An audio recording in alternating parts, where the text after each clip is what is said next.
So the football will be at the 25-yard line as this offense gets set to take over.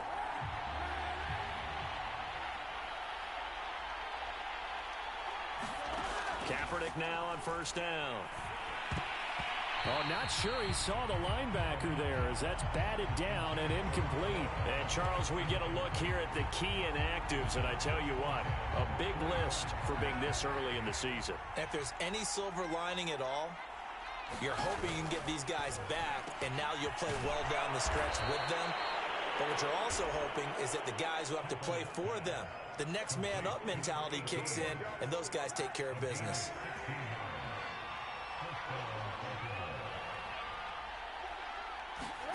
On play action, it's Kaepernick. And trying to get it to Samuel, but it's intercepted. Picked by Nick Kwiatkowski. And the return will be stopped at the 30. The Raven offense set at the line for this next drive. And following the interception, we'll see what they can put together on this drive. I can hear my old college coach right now. He always used to tell us before every game, the team making the fewest mistakes will win. What they're hoping is that that last mistake is their only one of the game. Coaches, that's all they talk about, turnovers, right? Minimizing those and maximizing opportunities. You can almost hear the sigh of relief coming from their sideline and from their point on the field because this has been a tough start for them thus far. A much-needed first down there. They've needed something good to happen. Plays like that will continue to help them dig out of this hole. You can see the time and effort and thought that they put into their passing game because it was evident right there. It looks like a simple pitch and catch, but you and I both know that they have planned for this and worked hard to make it happen. And the Raiders have got him. Yannick Ngakoue. Credit him with a sack, and it goes as a loss of 6. Work to be done here on 2nd and 16 after the sack. They fake the give. Now Kaepernick. Under pressure, they got him again. Solomon Thomas, they'd love to see that from him as he slips in for the sack. It certainly looks like Solomon Thomas is really regaining his confidence. Remember, he's coming off of a torn ACL, which was suffered in Week 2 last year while playing with San Francisco. He signed with the Raiders in March. 6 sacks in his 4 years with the 49ers. He's hoping those numbers. And this is, oh my goodness, he pulled it in one-handed. It's a big play there for Baltimore. Hey, they made no bones about it. They wanted to throw this rookie right into the fire, see what he could do. He shows what he can do there. And you have to really put the time and effort in because playing a receiver in the NFL is a difficult task.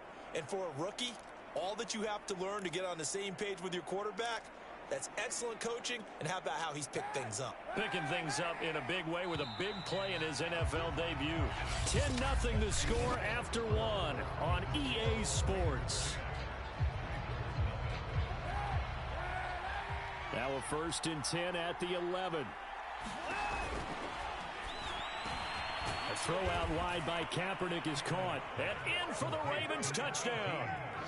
A great effort there with his first career touchdown in his first career game. And the Ravens have cut it to within a score. The Raven offense set at the line for this next drive. You're down on the scoreboard, and this is not what you want to see. 99 yards of field in front of you. Yeah, and it just shows how important a good punter can be and how that person can really help out a team. Guarantee you his agent can be taking that video clip in on the next contract negotiation, don't you think? And they were backed up to start the drive, but not anymore. Now, that's the play call that the offensive coordinator had in his head. You saw the end result. He wanted to go ahead and push the ball downfield, and that's what they did. And they wound up with good yardage there to get things rolling. And that'll be incomplete. We do have a penalty flag down, however. Let's see what that's about. That's on the guard, Laken Tomlinson.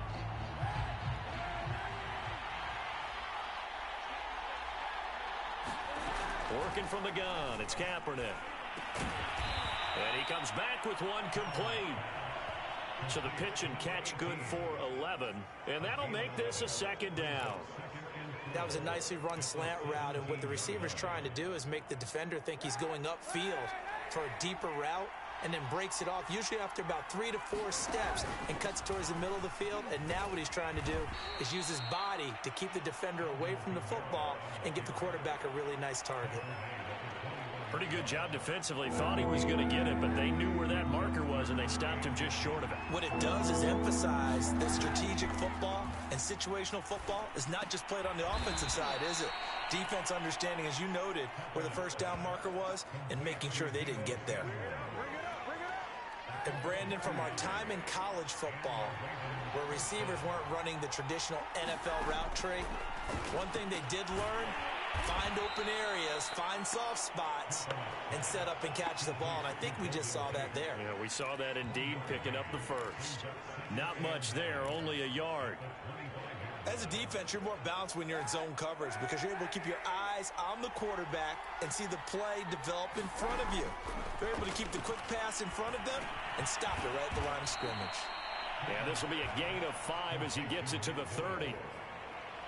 And let's face it, you can put any Halloween costume on him. You're not going to be able to disguise him because for a tight end of his size, difficult to sneak him anywhere, but that's what they tried to do. Lined up on his right, tried to work his way back to his left, but just a minimal gain as the defense was able to react quickly. And I think they'd be well served to take that type of a physical approach against him the rest of the game. He's had his way so far, but on that last one, that worked quite well for the defense. Here's Jackson. It'll be 37 yards there on the punt, and the Raiders will take the Raven offense set at the line for this next drive. The crowd may be losing just a little bit of the edge after back-to-back punts. They want some big plays. They want to see some offense. They want to see somebody break away, whether it's through the air or on the ground. Now it'll be interesting to see where the patience is on both sides. Each head coach, can you hang in there and not try and force something that could put your team in some jeopardy? After the incomplete pass, here now is 2nd and 10. Kaepernick now to throw. And this one's incomplete. They have to like what they've done defensively here at the outset of this drive. They forced a couple of incomplete passes, bring up a 3rd and 10. Don't be surprised to bring a little pressure on this snap.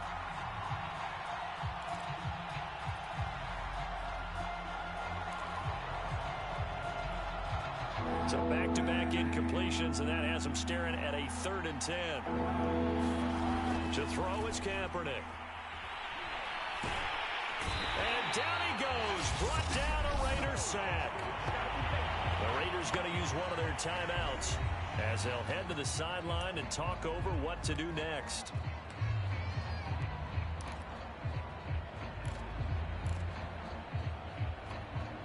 Now look at this, 4th and 12, and they're going to line up to go for it.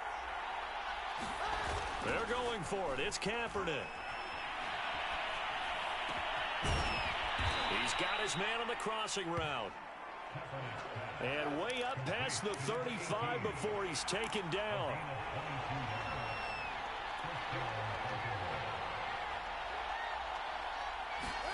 To throw, it's Kaepernick.